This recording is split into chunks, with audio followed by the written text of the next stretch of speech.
Thank you. Tamra? Hi, my name's Tambra Eisenberg. I'm in Pennsylvania, Williamsport, Pennsylvania, and I am also a member of Cohort 1. Great, thank you. Oh, and I should have just said, all the doctoral students are part of Cohort 1 because they've been with us the longest. So I invited them because I thought they would have the longest, biggest perspective in terms of doctoral students. So Lisa. Hi, I'm Lisa Cipoletti. I'm in Richmond, Virginia, and I'm also in the doctoral program. Thank you. Una.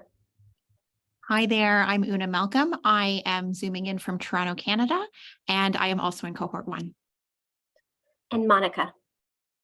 Hey everyone, my name is Monica Covington Credo, and I'm also in Brooklyn, New York, Cohort 1. Jennifer Lido. Hi there. My name is Jennifer Ferlito. I am in Grosse Pointe, Michigan, and I'm in the doctorate program at MSJ. Dr. Kastner. Hi, everybody. Pam Kastner from South Williamsport, Pennsylvania. And I have the honor of being an adjunct professor at Mount St. Joseph University in the doctoral program and in the master's. It's great to be here. And we should add adjunct of the year at Mount St. Joseph University. So out of all the university, Dr. Kastner got the adjunct of the year award. So she's a really, really, really special adjunct for us. Dr. Keeler.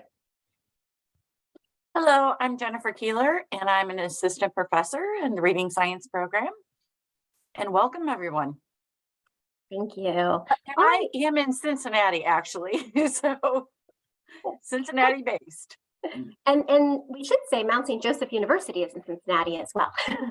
But as you can see, we have faculty members and doctoral students across the country. So, all right, so I'm going to go ahead and get started on our information. And as I said, please put your questions into the Q&A, and I welcome my colleagues to go ahead and answer questions that are easy to answer, and then help me know when there's a question, either stop me or save it for our planned time for Q&A.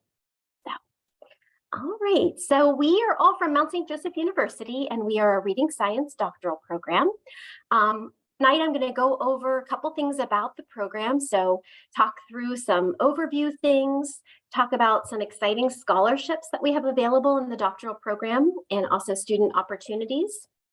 Talk about the application process, and as I said, interspersed within me talking and giving some information, we'll take time for questions, and then I also have some planned questions that are ones that I know often people like to ask of our faculty and doctoral students. So I would like to start with our purpose. The purpose of our Reading Science doctoral program is nicely outlined on this slide, stating our mission. So the mission of the Reading Science program is to prepare educational leaders in the science of reading to affect social justice through impacting educational systems, enabling these systems to provide effective research-based literacy instruction for all. So we are very much focused on changing the world for children to make sure that every child has access to a teacher that knows how to teach reading in a way that's going to help that child succeed. In the doctoral program, we are focused on training those leaders who will help change reading instruction for the better. And behind all of it is a focus on social justice to make sure everybody has access to what they need. So our doctoral program differs from our graduate program in the focus on literacy leaders. Our graduate program is focused on making sure literacy teachers and reading specialists know how to teach the science of reading. Our doctoral program really picks up where our graduate program leaves off, and now we're talking about how do we help systems change? How do we make sure those who will teach teachers know about how to both teach the science of reading, but also how to impact change? Our doctoral program does build off of our successful fully online Reading Science graduate program. And at the graduate level, we have a master's degree, a Reading Science certificate, an Ohio Reading Endorsement, and dyslexia certificate. And we are an IDA accredited program. Our undergraduate program is also focused on the science of reading, and we're one of 18 programs in the United States that received an A+ from the National Council for Teacher Quality. So at Mount St. Joseph University, we teach the science of reading from teacher preparation through our leaders at our doctoral program. So that's, first of all, an important thing to know. Our doctoral program, before starting in 2021, went through a pretty extensive process of creation and also rigorous review. So we spent 2 years creating the program before it was submitted for review. And then it was submitted and reviewed by the Higher Learning Commission, as well as the body within Ohio that looks at universities in Ohio, Ohio Department of Higher Education and Higher Learning Commission. And we were fully accredited with no revisions by all bodies in July of 2021. And our first cohort, which some of the members are joined with us today, began in 2021, May. Our second cohort is started in May of 2022, and we're about to welcome our third cohort next week when they begin the program, cohort 3, May of 2023. So one of the greatest things about our doctoral program are our students. We attract amazing educational leaders that bring with them a wealth of knowledge and experiences. Our program is built for the full-time educator, and we purposefully built this program to provide doctoral level work and credentials to people who are already doing amazing things in their district, and to help them kind of take that next step in leadership and education. Some of our faculty you already met on this call, but a couple people who aren't on our Zoom meeting tonight with us. We currently have 5 full-time reading science faculty members. Myself and my background is I'm a school psychologist, and I have interests in terms of my research area in MTSS, early reading development, very interested in the opportunity gap and how to support kids living in poverty, and looking at the science of reading in higher education. Dr. Elizabeth Corbo is an assistant professor, and her background is she was a reading specialist, and she has her doctorate in literacy. She has an interest in linguistics, vocabulary, and also really all of us have an interest in the science of reading in higher education. And she's also very interested in writing instruction. Dr. Keeler, can I go ahead and ask you to introduce yourself a little bit more in terms of your interests so they can hear your voice rather than just mine? Yes, well, I am coming from the SLP perspective, as well as, having taught reading in the classroom as a special educator, and before that was regular education.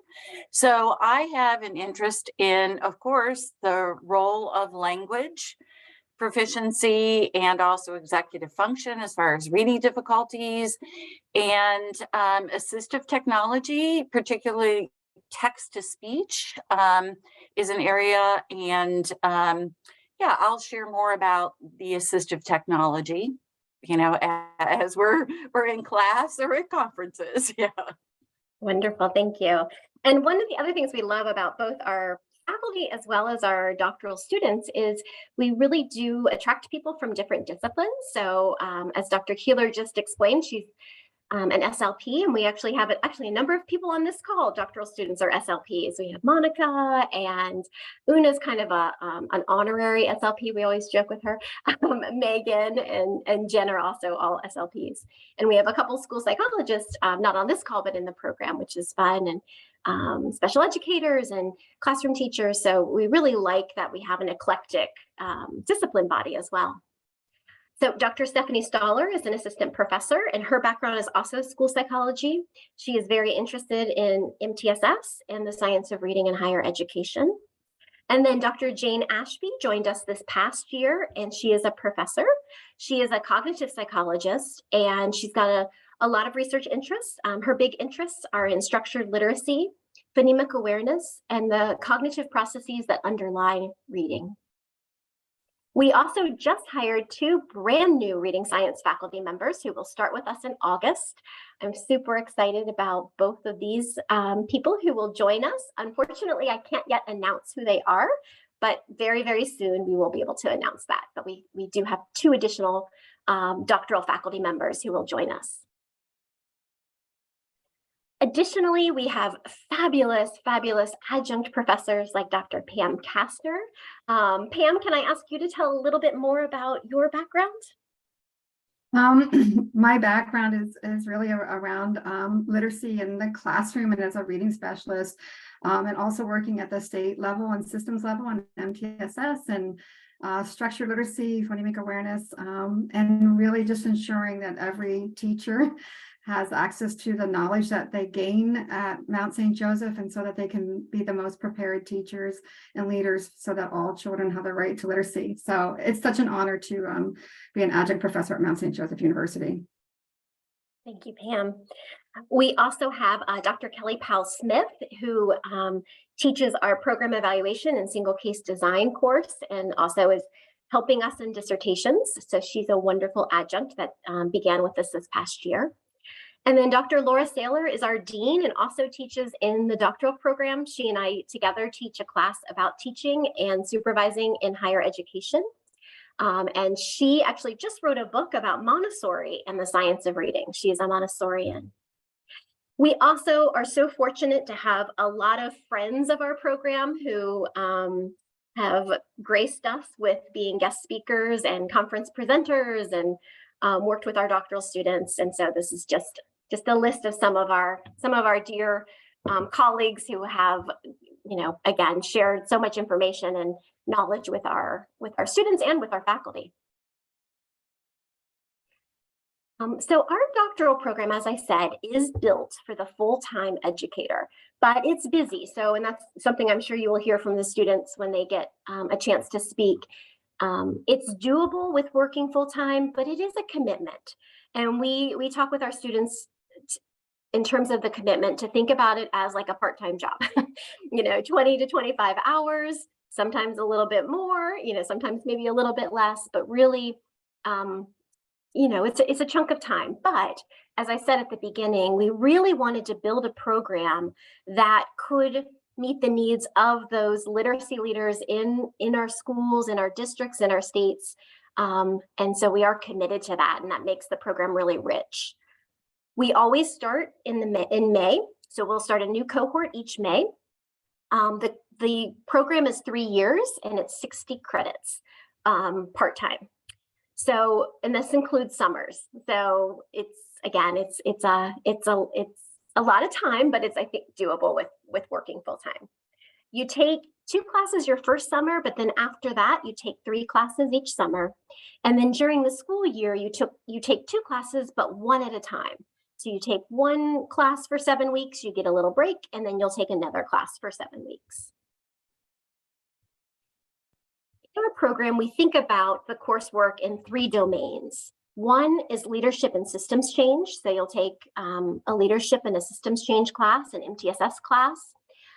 The second sequence is our language reading and writing sequence. So as you can see from the course titles, we do a cognitive psychology class, a linguistics class, language development, reading disabilities, writing class, and then supervision and teaching in higher education. And then also these special topics class, which are connected to where you are in the program when you take them. And then our third sequence is our research and statistics sequence, which starts with introduction to research design and statistics. Then we move into intermediate research design. And then we have a program evaluation and single case design course, and then a applied research class. And then you move into your dissertation guidance coursework. So we think of the first year as really deepening your knowledge and building those leadership skills in terms of the coursework you take. Your second year, you're focusing more on your research sequence. And then your third year, you're doing your dissertation work. So in broad strokes, that's kind of how you can think about the progression of the coursework. We also do have a summer institute. So you will have 3 summers with us. And in the summer, we do have an on-campus summer institute. And during that time, this summer, just to give you an idea of when it falls, this summer is June 26th through June 30th. So it's always that last week of June. And during that time, it's a really wonderful time because everybody comes together, our faculty, and I didn't say this, Pam mentioned that she's in Pennsylvania. Jane is in Michigan. Our other faculty members that we just hired are also out of state. So we have all of our out of state faculty members and all of our students come onto campus and we spend a week together. And during that time, we do a variety of things. So I have some pictures from last summer, which was so much fun. But we do some things across the cohorts so that the 3 cohorts that are together get to interact with each other. We always read a book together. And during the summer, we have discussions about the books that are intermixing cohort members from the 3 different cohorts and faculty members. Our students do presentations. So this presentation right here is our group last year who did a presentation on alphabetics. And then we also have other times to collaborate and coordinate. You also will have a time to meet with different classes that you're taking. So you'll meet with the faculty member that's teaching the class and you'll have some in-person class time. We also do a community summit where we'll have a keynote speaker. Last year we had Dr. Julie Washington. So here's some pictures from last year.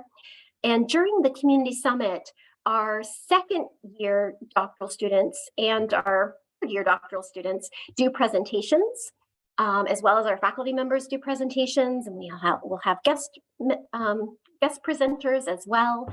So it's a really wonderful time for our doctoral students and faculty kind of to give back to the community, as well as building their presentation skills. So it's a fun event. We have about 400 area educators, and actually we have educators come from all over the place to come and listen to the speakers. And we talk about it as bridging the research to practice gap. So all of our sessions are about instruction and how do we help get the research into classrooms. Then our keynote speaker also has time to meet with our doctoral students in smaller groups. So here's Dr. Washington last year meeting with our doctoral students in smaller groups. There's a cute picture of Monica and Dr. Washington. This year, we're excited to announce that Dr. Elsa Cardenas-Hagen is going to be our keynote speaker. And in our first year, we were honored to have Dr. Louisa Moats as our keynote speaker. We also try to have fun during the Summer Institute. So we see the Summer Institute as being important to build connections, both professionally and personally, and just to get to know each other. We start your program with the Summer Institute, hoping that you can form some nice connections that will, sustain you across the year when you're online together. So here's just some pictures of, we go out for dinner together. This is on campus, just informally, having a meal together and chatting. And this is our doctoral students. Most of them stayed in the dorm rooms, which was really fun. They overtook the dorm rooms. So during the summer, Mount St. Joseph, we don't have any undergraduates in the dorm rooms. So it was all our doctoral students. And if you're from Cincinnati, you'll recognize that this is Grater's Ice Cream, which is a delicacy in Cincinnati. So here they are in the dorm room having some Grater's ice cream. And then we also played kickball. So we had cohort 1 versus cohort 2. And I will tell you that cohort 1 was victorious this past year, but cohort 2 is already designing their game plans to hopefully take back the title of kickball champion. So we do try to have fun as well as, do some learning together. We were extremely fortunate last year to be approached by a private foundation that wanted to support our doctoral program. They really believed in our mission in spreading the science of reading by training those who will train teachers and create systems change across our country. And so they provided us with funding to be able to provide a tuition scholarship to every single accepted student. Every accepted student in the doctoral program will get $10,000 annually towards their tuition. The only exception to that, so the eligible with a little asterisk, that means as long as somebody else is not paying for your tuition. So you get up to $10,000. So if your employer says, oh, we pay $5,000 a year, then from this foundation, you can get the other $5,000. So it's up to $10,000, either fully funded by us through this scholarship, or if your employer's paying part of it, we will make up the next part up to $10,000. And again, what we love about this is it's for every accepted student. So we don't have to choose, because it's hard enough choosing our cohort, and having to choose who gets a scholarship on top of it would have been too hard for us. So that's an exciting exciting piece. So our tuition rate is $750 per credit hour. And we have a total of 60 credit hours in the doctoral program. That does not include the prerequisites, which I will talk about in a little bit. So our full tuition is $45,000. The scholarship across 3 years is $30,000. So again, that's a pretty wonderful scholarship to be able to attend a doctoral program. And our purpose in doing these scholarships is really to reduce the barrier of cost, to make sure that we attract the best students we can. And also we're really committed to try to diversify our student body. So that's another real goal with these tuition scholarships, is we're hoping to welcome a student body that looks like the children we serve in our schools. Some additional costs just to know about. There's an application fee when you apply to the doctoral program. Obviously, you'll need to buy some books for your doctoral work. And then we do have a graduate fee. And we do on our website have a tuition and fees one pager that you can also download and look at more carefully. So I'm going to talk about the prerequisites in just a moment, but the other scholarship that we're able to provide through this foundation is we're able to award 5 scholarships to help people complete the Reading Science Certificate, which includes our prerequisites for the doctoral program.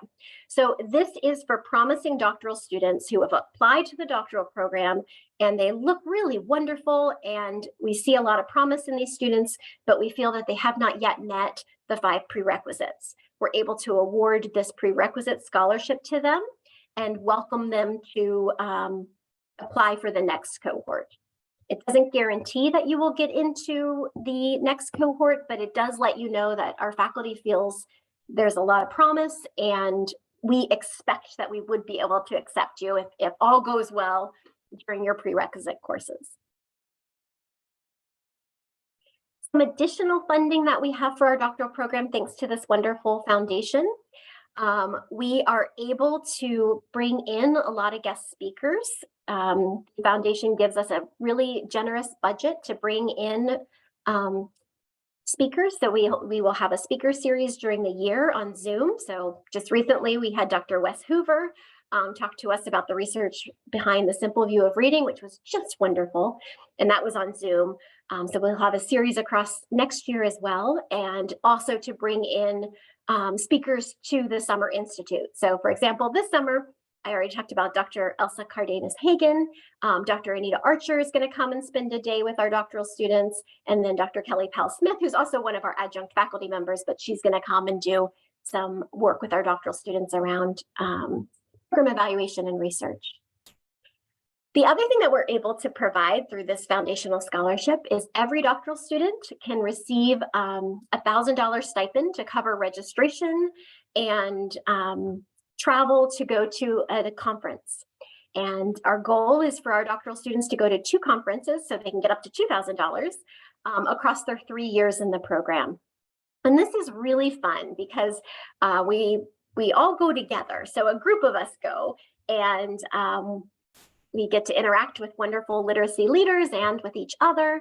And also we kind of come back and then debrief about how it went. So it's a really meaningful time to be able to connect with other Mount St. Joseph faculty and students, as well as get to attend a national conference. So last year, our students, a number of them on this call actually went to Plain Talk. Some of them also went to, a lot of us actually went to the Reading League conference in the fall.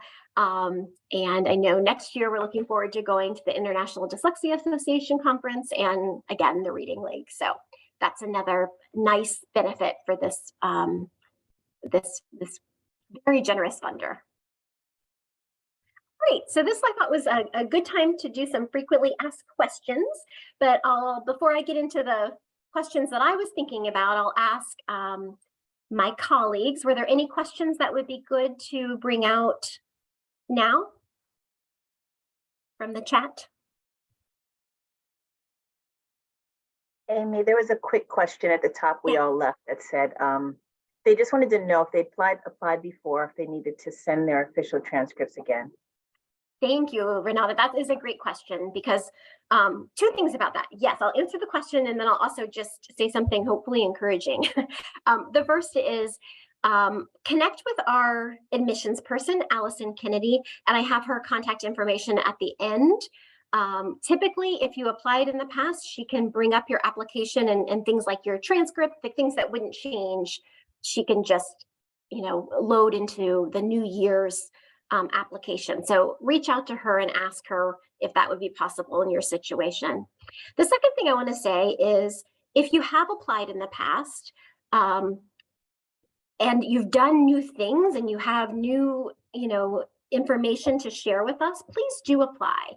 I will tell you that between cohort 1 and cohort 2, there were people who applied in cohort 1 who did not get in, but then reapplied in cohort 2 and had some clear things that were different. So that they did additional professional development or took some courses or even did our reading science certificate, or they got involved in, their local reading league or took a leadership position in their school and clearly impressed us with, what they had done across the last year. And so I think in cohort 2, there were 3 people who had applied in cohort 1 that we accepted in cohort 2, and the same thing between cohort 2 and cohort 3. So I just want to encourage you that if you didn't get in the past, it is a selective program, but we absolutely give people a new fresh look each time they apply. And some people really impressed us in terms of what they did, and we're delighted to welcome them into the new cohort. Great. All right. So I'm going to pose this question to the doctoral students, if you guys don't mind, and you can just, whoever wants to answer first can. But this is probably the number one question I get, understandably, because we are built for the working professional. So you might be wondering, that sounds great, but what is the workload like? And are you able to balance work, family, and doctoral work? How many hours a week do you spend on doctoral work? And if you have any tips for successful management. So any pieces of those questions that you would like to answer, feel free.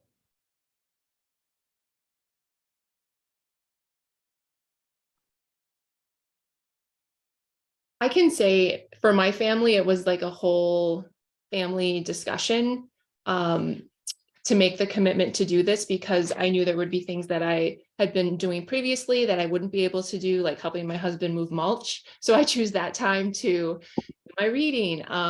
So a lot of my weekends are spent dedicated to coursework, and then a lot of the evenings. And my son knows that I bring my computer and my books, like when I go watch his sporting events, and I think he thinks it's cool. He doesn't mind it. So we've had to make adjustments, but it is like we're all committed to making change for students in literacy. So they were all aboard for it. Thank you, Megan. And Megan, your son is he 7? How old is your little guy? He is 9. 9. Okay. Maybe he was 7 when he started. So Yes. Yeah. Yeah. So just to give people an First idea, because we do have people in different stages of life in terms of, people who don't have children, but people who do have young children, people who have older children. So I think that's sometimes nice to know. So yes. Anybody And else? he can also tell you all about reading. So sorry. Yeah. Didn't he know Louisa Moates' voice or something? Like, that's the reading lady. Yeah, I think. Dr. Kilpatrick, he knows. Oh, he knows Dr. Kilpatrick. Yeah, that's his favorite. Okay. Yeah. Great. Anyone else want to share about workload? Monica, go ahead. Not about workload, but about successful management. Perfect. Thank you. I was going to say that I think that the way that you have built our program, that with a lot of group work, a lot of partner work, a lot of from the very beginning, we're put into like little, our first little group, and we kind of like lean on those people. And I just think that the way the program is built, it naturally or organically helps you successfully manage the requirements. Also, the mental health tips that you give us at the beginning have really helped me.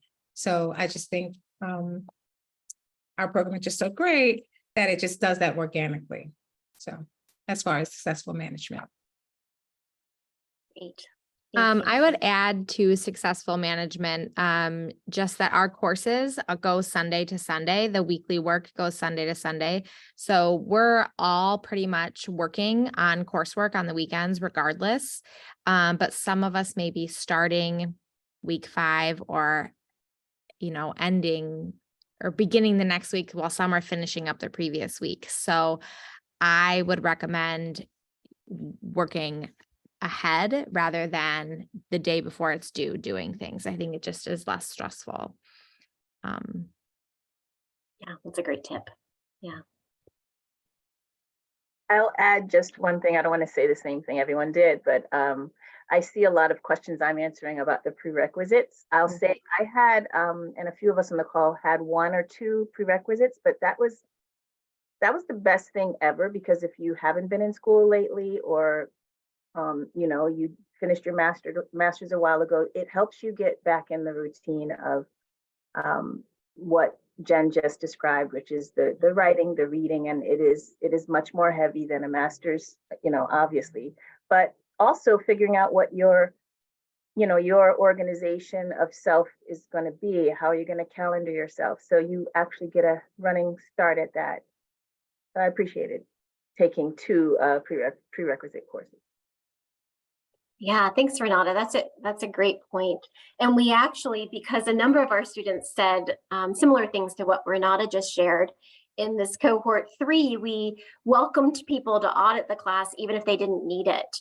And a lot of people took us up on that for that exact reason. It's like just finding your flow, right? Like, when am I going to do this? What's my organizational system? So all of those things take a little time as you're beginning something new. Great. I'll jump in there just to speak to a question that popped out about whether everybody in the call was working. I think it's a fair answer to say yes, and that often for just speaking for our cohort, I think many people have either a facilitating or a training sort of side hustle, or serving on a board of a reading league chapter or an IDA chapter. So I think it is something where across the cohort we are a busy group, but I think for a lot of us that it's purpose-driven work and that we feel quite fulfilled by all the things that are on the go. It is doable, but it is busy for sure. Thanks, Una. That's a great comment. And actually, I think it might be helpful if you guys wouldn't mind telling everyone what your roles are, because I get that question a lot. What are your doctoral students doing?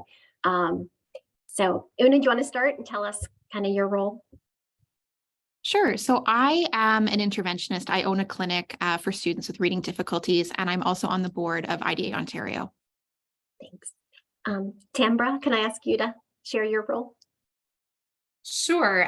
When I started the program, I was a Title I reading intervention teacher, and I've recently switched over to PATN, which is Pennsylvania's Training and Technical Assistance Network. So I'm working at the state level now with Dr. Kastner, and I'm also a facilitator for AIM on the weekends and the evenings.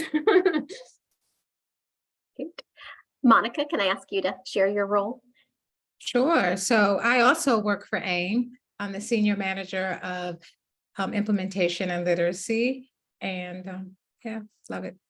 Yeah. I actually was sought out by AIM because of this program. So just letting you know, you become a hot commodity. Yeah. Jennifer? I am a speech pathologist, and I work for Michigan's MTSS Technical Assistance Center as a literacy professional learning specialist. I did have a side gig providing private speech and language services in-home therapy, but I have put that on pause. I'll resume it though, probably when the doctorate program finishes up. And we do encourage putting things on pause, as kind of Megan said, not just the mulching, but also, which is a great example, Megan, but also things like boards and things. Just if you can reduce your extra activities a little bit to make room for your doctoral program, that is something encouraged. So I'm glad you shared that, Jen, because I think that is probably common to just about every doctoral student. They had to let go of something for a little while, and then they'll bring it back to the forefront. Yeah. Lisa. Yeah, I work at Virginia Commonwealth University, so I coordinate the undergraduate elementary education program, and I teach in that program as well. I think the one thing I would just add to that first question about the balance, certainly, a supportive family and friend network, but also work colleagues. So I think, having kind of support across the different aspects of your life is helpful, so that you can be successful. Great. And Renata. Yeah, so when I started the program, I was a literacy coach for K-2 teachers. And then this school year, I shifted to the district level. So I work alongside a superintendent and their team supporting principals with data, MTSS, and assessment. Great. And Megan, I think you're the last one. So when I started the program, I was the lead speech and language pathologist and an instructional support coach for my school district. And then just a couple of months ago, I made the switch over to the AIM Institute with Monica and Tambra, part-time, like that. So yeah.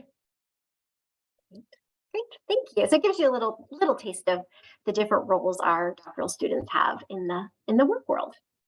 All right, what about the best thing about doing the doctoral program at Mount St. Joseph?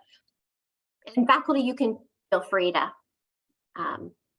add your voice if you'd like. I'll start because it's the same thing I say every time. You are so supported. This program is set up in a way we all know someone who's doing a doctorate in another university somewhere, and they are not having the experience we are. This program and the professors are committed to making sure we succeed, and you feel it. So that's the best thing for me. Thanks, Renata. I would say the same about the professor colleagues. That they're all very, very supportive of one another, and also the students. It is such an honor to teach the students the breadth and depth of knowledge that we also learn from our students. They're really amazing, and so I would say not only colleagues, but also the students in the program, the intentionality of the students selecting the cohort, the breadth and the diversity of them. That's what the highlight for me.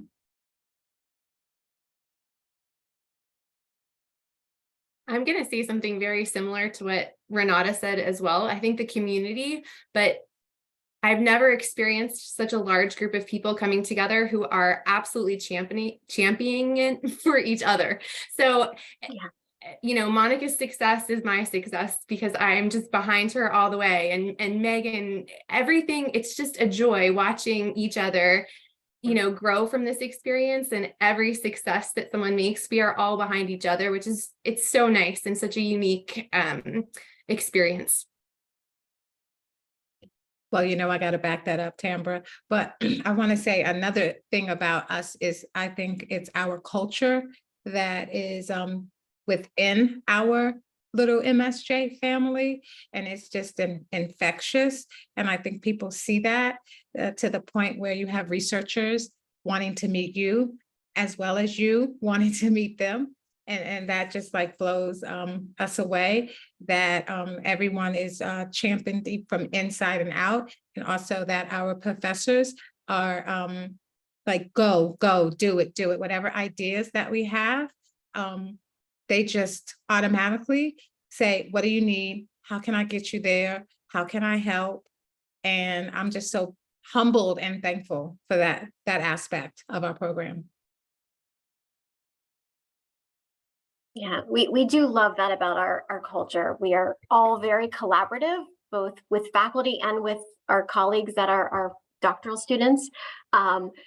Last year, our dean came to me and Beth and Jennifer and said, oh, we're doing awards. Do you want to do a doctoral student award? We were like, all three of us immediately were like, oh no, like how could we possibly do one award? No, first of all, they would hate it. And we couldn't choose, like, yeah.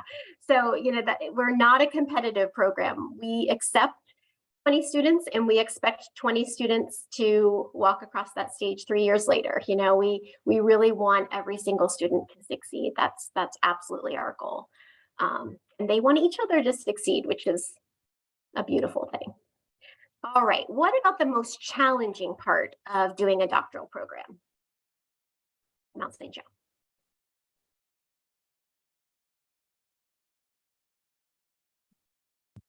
I don't want to scare nobody. And I should say these women also just completed a really pinnacle point in their program where they Right. are, got their dissertation projects all together, and it was like it was a big climb that you guys all did. So go ahead, Monica.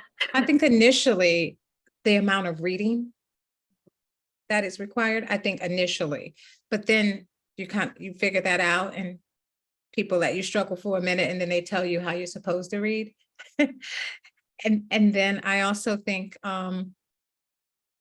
it is just the complexity of the course. You come in like we're all superstars, we're all heavyweights in our own right when you get admitted, or you wouldn't be admitted, but it's another deeper level. So I think that part, and then I'm a speech path, so I wasn't ready for the amount of statistics that real research requires. And that was it. But we have great professors who drag you over the line. So you can do it. That's what I'll say. I would say for me, it was learning how to say no to other commitments and other things. And also just making sure that to prioritize, like I have two young children, I have a 10-year-old and a 12-year-old, and making sure that I am very planning ahead and putting their priorities on the calendar first, and then figuring out how to back map and make sure that I have everything in place. But really it was learning how to say no to some things that I would typically jump at the chance to do. So that was, it's a learning curve for that, I think. Yeah, because we're a group of yes people. So it was definitely for many students, I think, would echo what Tambra just said. Yeah. Great. All right, I'm going to get into a little bit more content, and then we'll have another Q&A time. So again, I'm just going to go through this quickly, big picture things. So program requirements. We do, at the start of the program, require that you take the K. Perry test. This is the CERI IDA Knowledge and Practice Standards-based assessment. We also require a program portfolio that's part of the end of your second year experience, going into your third year, that demonstrates your competencies on our doctoral program learning outcomes. So we do that instead of a week of exams. And then our program does have a dissertation and an oral defense of the dissertation at the end of the program. So often people have a lot of questions about the dissertation, and I'll just give the doctoral students a little heads up. I'm going to ask you to share what your dissertation topic is in just a minute, because I think that's probably the number one question I get when I talk to prospective students. So they're worried about the dissertation, and then they wonder what the heck are the topics people do on the dissertations. So you will do a dissertation. As I said, in your second year, you begin really thinking about that dissertation. What are your topics that you might be interested in? Building the research and statistics skills that you'll need to implement the dissertation. Our dissertation is written in an article format. So our hope is that all of these fabulous women on this call will publish their dissertations and advance our research knowledge of good practices to do in classrooms, or further that knowledge. And we're really focused on, school-based research. So doing things around interventions or assessments or tools that can be helpful within our schools. A really exciting thing that just happened is we had a funder, and you may know this funder, Dr. Anita Archer. To know our program and some of our students by interacting with them at conferences. And as I said, she's coming to be a speaker for our doctoral students this summer. And she really wanted to support our program. And so we came up with the dissertation fund as a way for her to support our program. And so This will provide funding for students who are in their third year and they're implementing their dissertations and they need some funds to, support their dissertation work. And so thanks to Dr. Anita Archer, we have now a dissertation fund that our students can tap into. All right, so I gave you a little warning. Can you, I'm gonna call, if you don't mind, I'll call your name, and if you wouldn't mind just briefly sharing what your dissertation topic is. Renata. Okay, I'm one of the ones that's a little different. I am interested in MTSS, but I'm going to be focusing in on Black principals and their experience, familiarity with MTSS, and their self-efficacy. Great. Jennifer. I have a group of educators going through a professional development on intensifying literacy instruction, and I am going to do my dissertation on that group of teachers' implementation of their new learning. Excellent. And that's a program evaluation. And then Lisa. Yeah, so I'm going to look at building vocabulary knowledge of preschool children who have low language skills.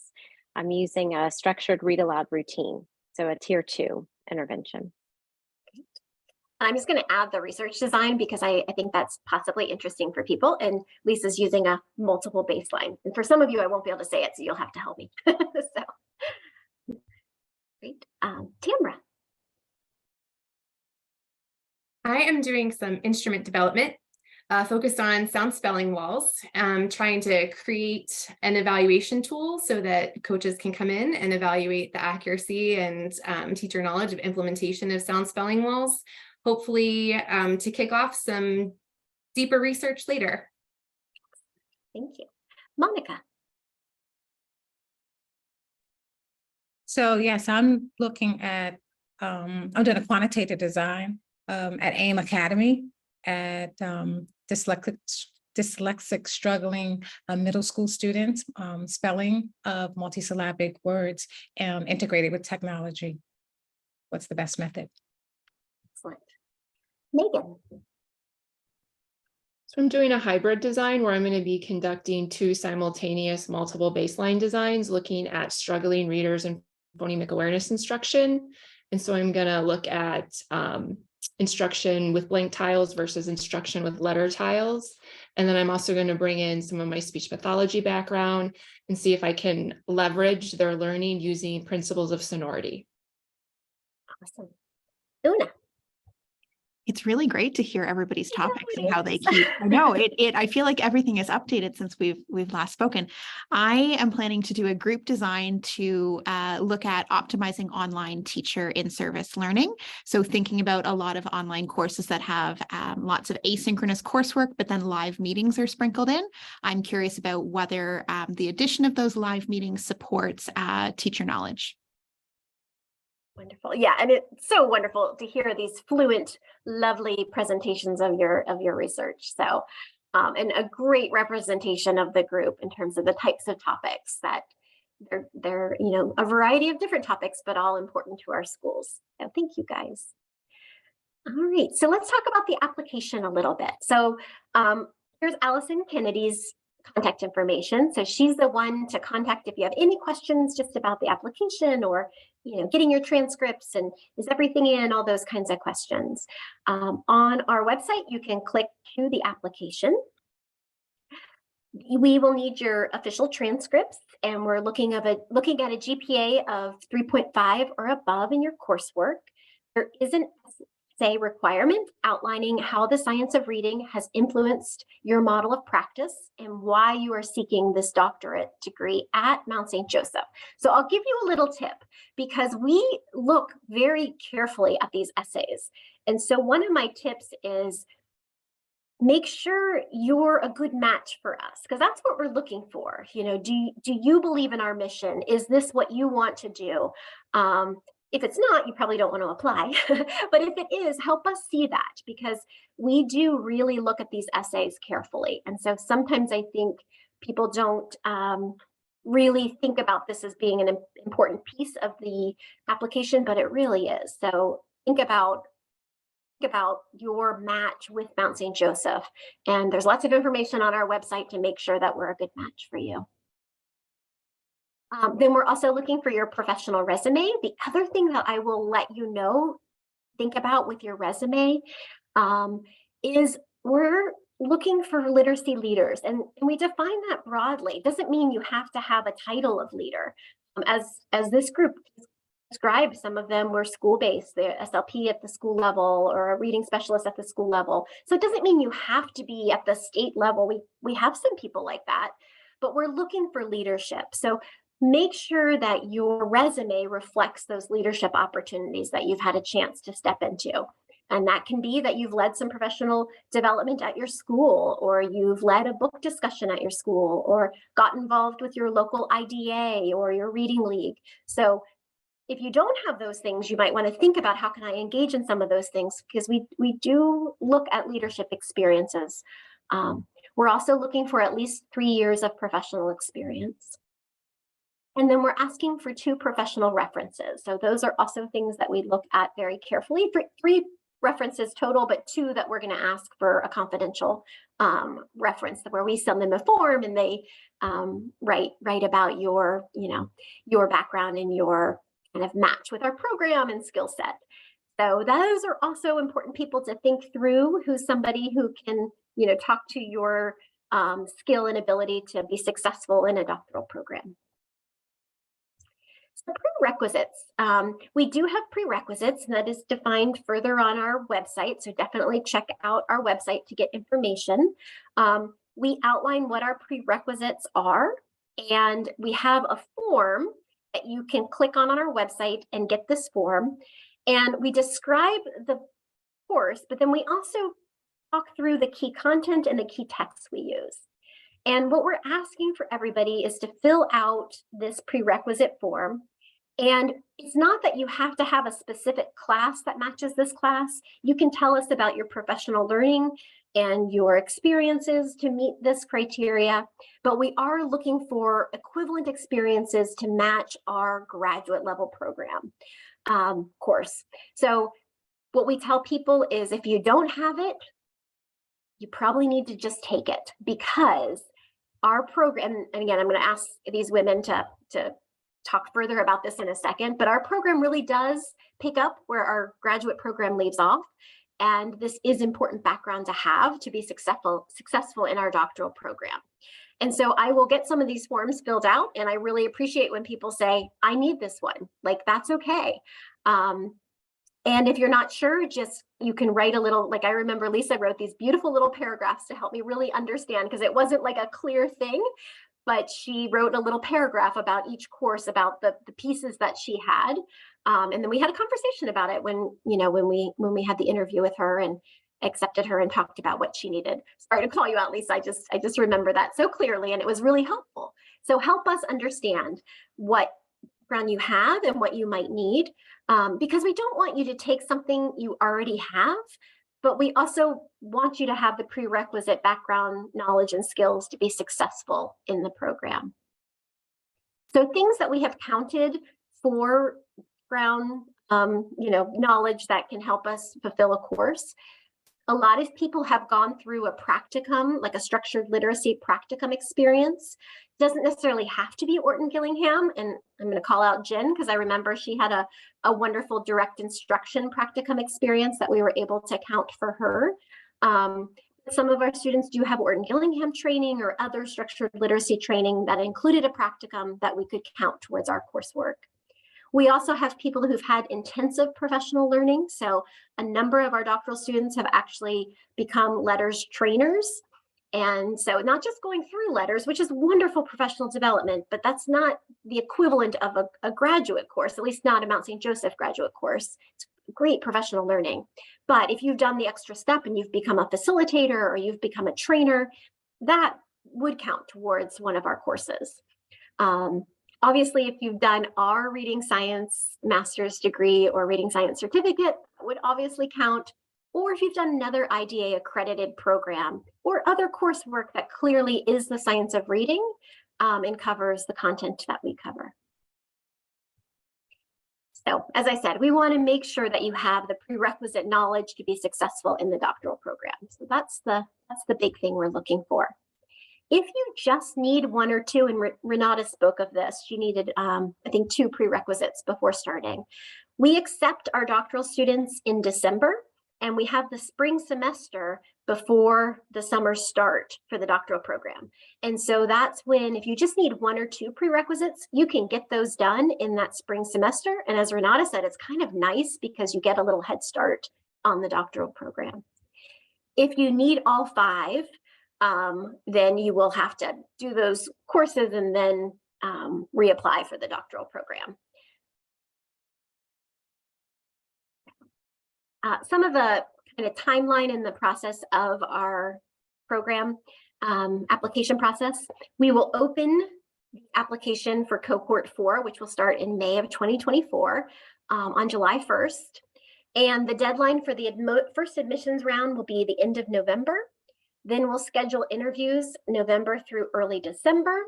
And my other advice is to take the interview seriously. We have absolutely had people who we thought were stellar, and then the interview, they weren't as polished or prepared, and unfortunately we weren't able to accept them. So we really do look to the interview for additional information about you.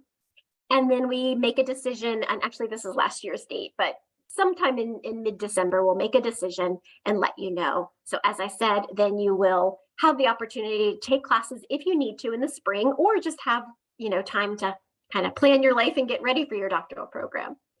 I should just take this off the slide because we've never had a second round of admissions. We've had plenty of wonderful applicants in the first round and have been able to fill our cohorts in that first round.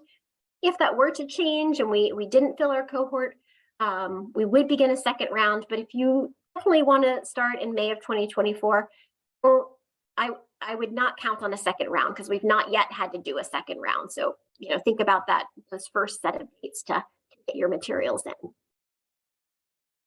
All right, so one last little frequently asked questions, and then we'll also see if there's any more questions in the Q&A that I can answer. But what do students typically do after they complete their doctoral program at MSJ? So, and as you've already heard, some of our students across their program have kind of moved to different kinds of leadership positions. But anybody want to share their plans for after their doctorate, what you're hoping to do now that you have a doctoral degree? I'll call on you if you don't. No, I'll start.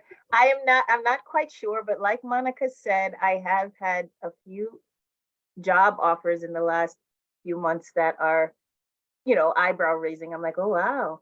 But I'll say this, and I know Amy's going to smile. When I came in, I did not see myself working or teaching in higher ed. But I've been able, part of the program, you get to TA for courses, and then I've been able to little side gig, continue TAing, and Tambra and Una. So I warmed up to it, and I really do enjoy it. So that is something I would consider doing, teaching university level. Yeah. That's awesome.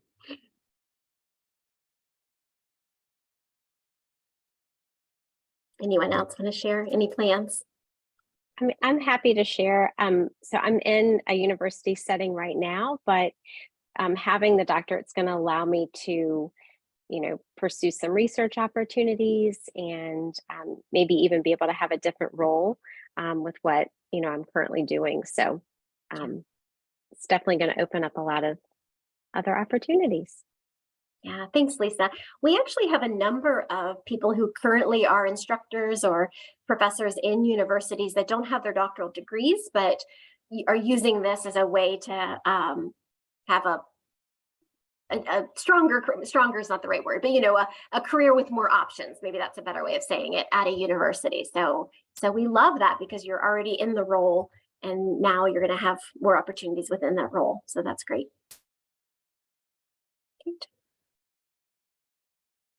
Monica, I can tell that you want to say it. When I first came to the program, we were like humbled and honored to have Dr. Louisa Motes as our keynote speaker. And she went around and asked all of us what did we plan to do with our degrees when we finished that MSJ? And I was bright-eyed and bushy-tailed. And I said, I'm gonna be the executive director of New York City Department of Ed Literacy and save the planet because we're the biggest school system. And I'm gonna change the way New York City does literacy. And my whole cohort was like, yeah, and everybody's window exploded. And through my work at AIM, I'm actually along with Renata working inside, I'm working outside. I'm sticking to it. That's what I'm gonna do. I'm gonna get this degree. I'm gonna get as high as I can in New York City DOE, where I call the shots and tell the mayor and the chancellor what to do. And we're gonna change the way the largest school system in our country does literacy. And how wonderful that they're getting ready for you, Monica, right? Like New York City, they're like, they know that. And they're like, we got to get our act together. We got to start doing some things because Monica only has one more year. Exactly. They're making some great, amazing changes. So they'll be ready to welcome you in a year. And yeah. Superstar Monica, here she comes. That's right. That's right. All right. Anyone else want to share? What about this one? Why did you choose MSJ? Why do you think MSJ is a good place to get a doctoral degree? I don't mind starting. I had a couple of other programs that I was really thinking about. For me, it was a big decision. I'm Canadian. It was a big decision to enroll in an American university. So I really thought about it. I ended up going with MSJ. I mean, the long and the short of it is I'm really happy I made this decision, but I ended up making this decision. I really like my job. I didn't want to give up my job. I didn't want to move. I like living where I live. And I also found and part of what I most appreciate about this program is that while we have a really diverse group of cohort members and faculty, I really appreciate that everything is focused on reading science and on systems change. I appreciate that, when I think about other programs, and certainly there are programs with excellent faculty and excellent students, there are very diverse interests. And I just appreciate that while we all have really, a wide background of knowledge and certainly wide research interests for a dissertation, we all have sort of that shared common passion and knowledge. So for me, that was sort of what made that decision easier for me. That's great. Thanks, Una. Yeah, it's so nice to have people to bounce ideas off of and to be able to, when hot topics come up in our field, we're able to kind of get together and say, hey, Megan, what do you think about this? And, Jen, really be able to utilize our little circle, our little bubble of like-minded people that can help us understand things in a deeper way. Thanks, Una.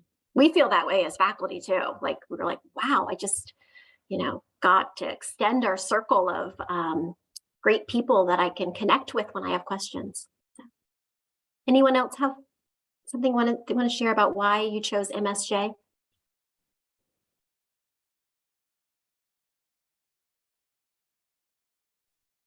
I guess I would answer with why not? Don't answer that. No, I'm just kidding. Okay. No, I'm just kidding. No, I was going to say Yeah, that it's the only place that I had researched when I was working with Dr. Miles that had this kind of focus. So I was very intentional on making this decision. I knew that I wanted to get a degree that was related to my speech path background, but not exactly the same thing.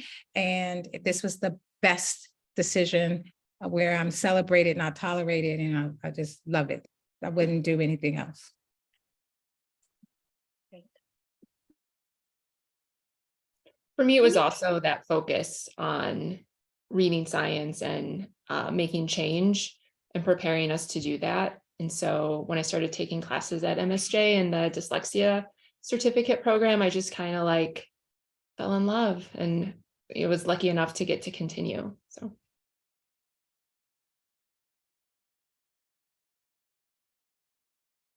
I would not necessarily have anything new to say, but I would echo that I had thought about it for a while and had looked into different programs, but like Una, wanted to continue, working in in doing what I was doing and wanted something really focused on reading science. And I could have gone to my own university for free, but did not because they don't offer a doctorate in reading. And I just really wanted something that was going to, give new knowledge and be very current and cutting edge. Great. Thank you, Lisa. All right. Any questions in the chat that I should make sure to answer before we conclude?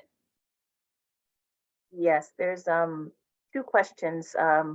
International students, not Canada. I think there's someone here from South Africa, so they want to know about that.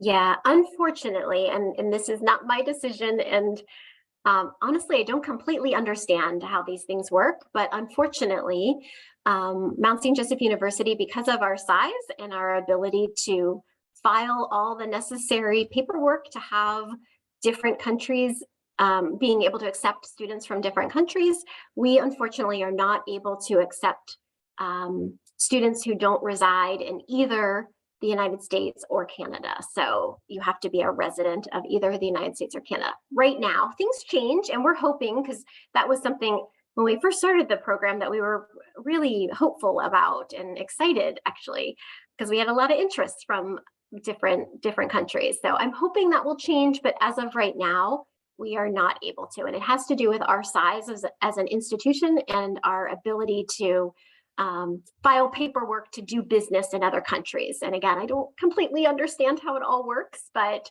it's related to our size. We're a very small university and don't have like the legal and administrative structures to be able to do that, unfortunately. We could have people come and go to Mount St. Joseph if you lived in the dorms and stayed here, but we're not able to do that for an online. Online programs work differently internationally, unfortunately. So. And I know a lot of times people say, well, other universities do it, but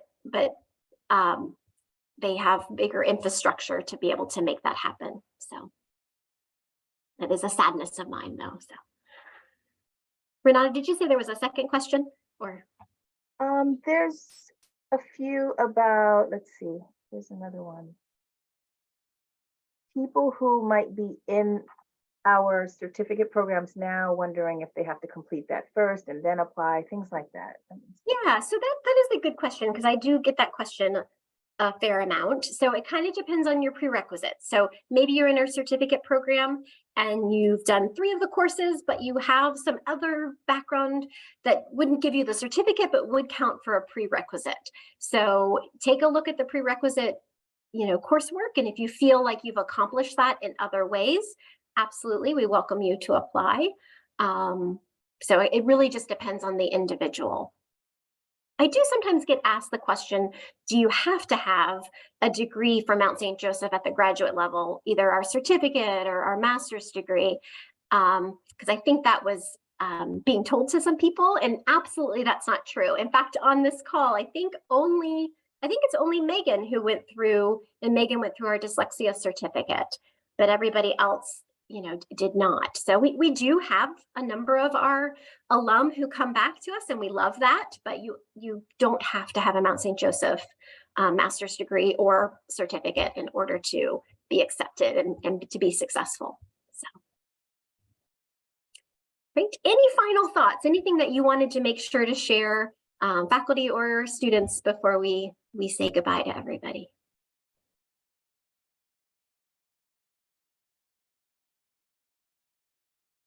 I think the only thing I think we should end on is just really prepping people that the program's getting a lot more competitive. There's a lot more interest. So just prepping for that interview like it's your dream job. Really prep for it like you're prepping for something you really want. Yeah. So put your all into it. I think that would just be my biggest piece of advice. Yeah, that's a great piece of advice. And I'll even add even the step before that, making sure that your resume, like the resume that maybe you use to apply for a job, works just fine, but making sure that reflects, as I said, those leadership experience and those other work things that you've done. Because we've also had the experience where, you know, we were kind of on the fence with somebody, and then in the interview, they just wowed us. And gosh, and we thought, oh my gosh, we almost didn't have them interview with us because from their resume, we didn't hear this, this, and this. And so really take some time to, again, look at our mission, look at what we're looking for, and help us see those qualities in your application, because, you know, we don't want to miss anybody wonderful, but it's hard when you're looking through lots of applications. So yeah, thanks, Jen. That's a good piece of advice. Great. Wonderful. Well, thank you so much to my colleagues who joined the call and helped add their voices to help you understand if Mount St. Joseph is a good match for you. And on this last slide, I do have my contact information if you have questions about the program. And then if you have admissions questions, you can contact Allison Kennedy, who's our wonderful admissions counselor. And yeah, we hope you consider Mount St. Joseph if we're a good match for what you're looking for. All right. Well, have a nice evening, and thank you for joining us. Take care. Stop recording.